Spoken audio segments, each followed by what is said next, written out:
দেখছেন এটার ভিতরে রয়েছে আমাদের বরবটি। এই মশারি দেওয়ার কারণ হলো বরবটি আপনার পাখি যাতে নষ্ট না করে সুন্দরভাবে চারা আমি মশারি দিয়ে উঠিয়ে এলাম। এই পদ্ধতি অবলম্বন করলে আপনার পাখি নষ্ট করতে পারবে না। বরবটি চারা এই জমিতে লাগামু।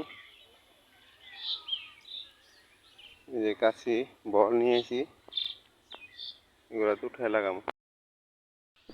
চারাটা কাছি দিয়ে আলতোভাবে তুলবেন যেন কিছু মাটি চারার সাথে আসলে এই চারাটা সুন্দর করে উঠায় একটা পাত্রে রাখবেন।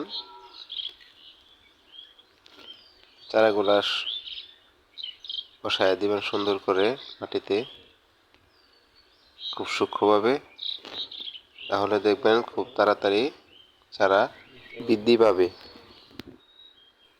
এই যে চারা লাগাচ্ছি এখন, চারা দূরত্ব এক চারা থেকে আরেক চারা দূরত্ব আপনার 16 ইঞ্চি।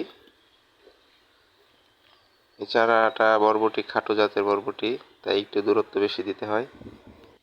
ভিডিওটি ভালো লাগলে চ্যানেলটি সাবস্ক্রাইব করুন, লাইক করুন এবং এরকম নতুন ভিডিও পেতে হলে কমেন্টে জানাবেন। আজকে এই পর্যন্তই, খুদা হাফেজ।